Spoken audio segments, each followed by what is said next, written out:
ಏನೊಂದು 2025 ಮತ್ತು 26ನೇ ಸಾಲಿನ ಸರ್ಕಾರಿ ಹಿರಿಯ ಪ್ರಾಥಮಿಕ ಶಾಲೆ ತಿಪ್ಪದೊಡ್ಡಿ ಶಾಲೆಯಲ್ಲಿ ಶಾಲಾ ವಾರ್ಷಿಕೋತ್ಸವ ಮತ್ತು 7ನೇ ತರಗತಿಯ ಬೀಳ್ಕೊಡುಗೆ ಈ ಕಾರ್ಯಕ್ರಮದ ಅಧ್ಯಕ್ಷತೆಯನ್ನು ವಹಿಸಿದಂತ ನಮ್ಮ ಕ್ಷೇತ್ರ ಶಿಕ್ಷಣಾಧಿಕಾರಿಗಳು, ದಕ್ಷ ಆಡಳಿತಗಾರರಾದಂಥ KN ರಾಮಚಂದ್ರ ಪ್ರಸಾದ್ ಅವರೇ ಮತ್ತು ಮುಳಬಾಗಿಲು ತಾಲೂಕು ರೋಟರಿ ಸಮಸ್ಯೆ ಅಧ್ಯಕ್ಷರಾದ ಶ್ರೀನಿವಾಸ ರೆಡ್ಡಿ ಅವರೇ ಮತ್ತು ಈ ಭಾಗದ CRPಗಳು ಮತ್ತು ಹಳೆಯ ಶಿಕ್ಷಕರು ಮತ್ತು ಮುಖ್ಯ ಶಿಕ್ಷಕರಾದಂಥ ಪರಮೇಶ್ವರ್ ಅವರೇ ಮತ್ತು ಅದೇ ರೀತಿಯಾಗಿ ಕರ್ನಾಟಕ ರಕ್ಷಣಾ ವೇದಿಕೆಯ ತಾಲೂಕು ಉಪಾಧ್ಯಕ್ಷರಾದಂಥ ಮೋಹನ್ ಸರ್ ಅವರೇ ಮತ್ತು ಪ್ರಾನ್ಸಿಪಾಲ್ ಆದಂಥ ರಘು ಸರ್ ಅವರೇ ಮತ್ತು SDMC ಅಧ್ಯಕ್ಷರೇ ಮತ್ತು ಎಲ್ಲ ಸದಸ್ಯರೇ, ಎಲ್ಲ ವೃತ್ತಿ ಬಾಂಧವರೇ ಮತ್ತು ಈ ಶಾಲೆಯ ಮುಖ್ಯೋಪಾಧ್ಯಾಯರೇ ಮತ್ತು ನನ್ನ ಪುಟಾಣಿ ಮಕ್ಕಳೇ ಮತ್ತು ಊರಿನ ಎಲ್ಲ ಮುಖ್ಯಸ್ಥರೇ ಮತ್ತು ಹಿರಿಯರೇ, ಮುಖ್ಯವಾಗಿ ನಾನು ಇದೇ ನಂಗ್ಲಿ ಭಾಗದ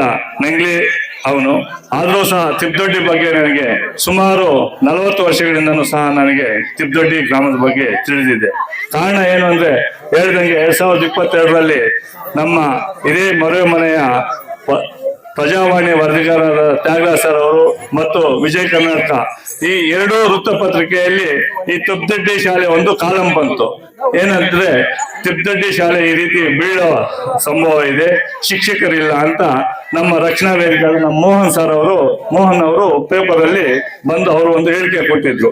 ನಮ್ಮ ಗಡಿ ಭಾಗ, ಈ ಗಡಿ ಭಾಗಕ್ಕೆ ನಾನು ಓದಿದ ಶಾಲೆ ಪ್ಲಸ್ ನನ್ನ ಊರಿಗೆ ನಾನೇನೋ ಒಂದು ಕೊಡುಗೆ ಕೊಡಬೇಕು ಅಂತ ಅವರು ಪ್ರಾಣ ತೊಟ್ಟು ಏನ್ ಮಾಡಿದ್ರು ಅಂದ್ರೆ ರೋಟರಿ ಸಮಸ್ಯೆಯಿಂದ ಇಂದಿರಾನಗರ್ ರೋಟರಿ ಸಮಸ್ಯೆ ಅವರು ಇಲ್ಲಿಗೆ ಬಂದು ತೋರಿಸಿ ಏನು ಅವರು ಪ್ರಜಾವಾಣಿ ಪೇಪರ್ ಅಲ್ಲಿ ಆಗಿರ್ಬೋದು ಮತ್ತೆ ವಿಜಯ ಕರ್ನಾಟಕ ಪೇಪರ್ ಆಧರಿಸಿ ಅವರು ಈ ಗಡಿ ಭಾಗಕ್ಕೆ ಬಂದ್ರು. ಆವಾಗ ಮೊದಲು ಅವ್ರಿಗೆ ಪರಿಚಯ ಮಾಡಿದ್ದು ನಮ್ಮ ಮೋಹನ್ ಅವರು ಪರಿಚಯ ಮಾಡಿದಾಗ ಇಲ್ಲೊಂದು ಸುಂದರ ಒಂದು ಕಟ್ಟಡ ಕಟ್ಟಬೇಕು ಅಂತ ಏನು ನೀಲಿ ನಕ್ಷೆ ಪ್ಲಾನ್ ಮಾಡಿ ಆ ರೀತಿಯಾಗಿ ನಡೆದು ಇದು ಉದ್ಘಾಟನೆ ಆಯಿತು.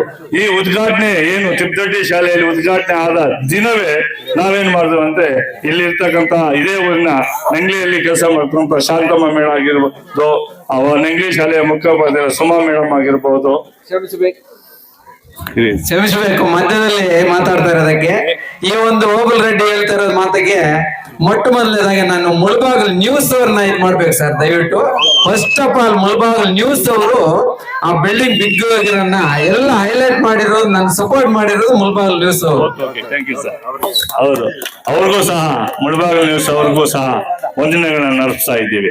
ಆ ರೀತಿ ಬಂದಾಗ ಇಲ್ಲಿ ಉದ್ಘಾಟನೆ ಮಾಡಿ ಇಲ್ಲಿ ಕಾರ್ಯಕ್ರಮ ಮುಗಿಸ್ಕೊಂಡು ನಾವು ನಂಗ್ಲಿಗೆ ಹೋಗೋದು. ಆವಾಗ ಮಾನ್ಯ DDP ಆಗಿರ್ತಕ್ಕಂಥ ಕೃಷ್ಣಮೂರ್ತಿ ಅವರು ನಾವೆಲ್ಲ ಹೋಗಿ ನಂಗ್ಲಿ ಶಾಲೆ ಪರಿಸ್ಥಿತಿ ತೋರಿಸಿದ್ವು.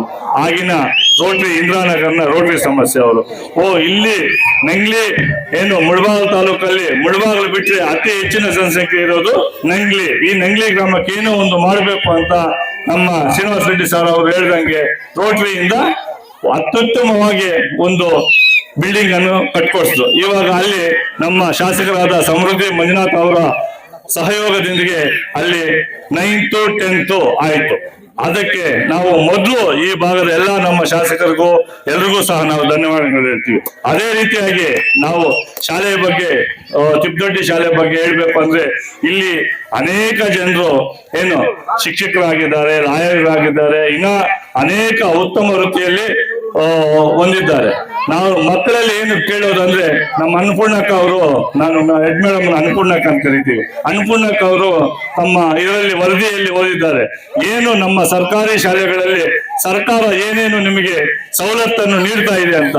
ಆ ಸವಲತ್ತನ್ನು ನಾವು ನೀಟಾಗಿ ಇದು ಮಾಡ್ಕೊಟ್ಟಿದ್ದೀವಿ. ಕಾರಣ ಏನಂದ್ರೆ ಇಬ್ಬರು GPT ಶಿಕ್ಷಕರಾಗಿರ್ಬೋದು, ಒಬ್ಬ ಮುಖ್ಯೋಪಾಧ್ಯಾಯರಾಗಿರ್ಬೋದು, ಒಬ್ಬ ನಮ್ಮ ಗೆಸ್ಟ್ ಟೀಚರ್ ಆಗಿರ್ಬೋದು, ಅತ್ಯುತ್ತಮ ನುರಿತ ಶಿಕ್ಷಕರು ಇಲ್ಲಿ ಕೆಲಸ ಮಾಡ್ತಾ ಇದ್ದಾರೆ. ಆದ್ರಿಂದ ನೀವು ಎಲ್ಲ ಪೋಷಕರಲ್ಲಿ ನಾನು ಮನವಿ ಮಾಡ್ಕೊಳ್ಳೋದು ಏನು ಅಂದ್ರೆ ಎಲ್ಲ ಪೋಷಕರು ಸಹ ದಯವಿಟ್ಟು ನೀವು ಸರ್ಕಾರಿ ಶಾಲೆಗಳಿಗೆ ಮಕ್ಕಳನ್ನು ಸೇರಿಸಿ ಅಂತ ನಾನು ಈ ಮೂಲಕ ನಾನು ಈ ಊರಿನ ಮುಖಂಡರಾಗಿರ್ಬೋದು ಅಥವಾ ಎಲ್ಲ ನಮ್ಮ ರಕ್ಷಣಾ ವೇದಿಕೆ ಆಗಿರ್ಬೋದು ಅಥವಾ ನಮ್ಮ ರಘು ಸರ್ ಆಗಿರ್ಬೋದು, ಇನ್ನೂ ಅನೇಕ ಈ ಗ್ರಾಮ ಪಂಚಾಯತಿ ಅಧ್ಯಕ್ಷರು ಸದಸ್ಯರು ಎಲ್ಲರೂ ಸೇರಿ ಸರ್ಕಾರಿ ಶಾಲೆಗಳ ಏನು ಬೆಳವಣಿಗೆ ಆಗಬೇಕು ಅಂತ ನೀವು ಶ್ರಮ ಪಟ್ರೆ, ಅತಿ ಮುಖ್ಯವಾಗಿ ಹೆಣ್ಮಕ್ಳು ಮಹಿಳೆಯರು, ಯಾಕೆಂದ್ರೆ ಮಹಿಳೆಯರು ನೀವೇನಾದ್ರೂ ಪಣ ತೊಟ್ಟಿದ್ರೆ ನಮ್ಮ ಸರ್ಕಾರಿ ಶಾಲೆಗಳು ಉಳಿಯುತ್ತೆ. ದಯವಿಟ್ಟು ನಿಮ್ಮ ಮಕ್ಕಳನ್ನು ನೀವು ಸರ್ಕಾರಿ ಶಾಲೆಗಳಿಗೆ ಸೇರಿಸಿ. ನಮ್ಮ ಸರ್ಕಾರಿ ಶಾಲೆಯ ಶಿಕ್ಷಕರು ನುರಿತ ಶಿಕ್ಷಕರಾಗಿದ್ದಾರೆ, ಎಲ್ಲರೂ ಸಹ ಅವರು ಕ್ವಾಲಿಫೈಡ್ ಆಗಿ ಇಲ್ಲಿಗೆ ಬಂದಿರೋದು. ಅರ್ಥ ಆಯ್ತಾ?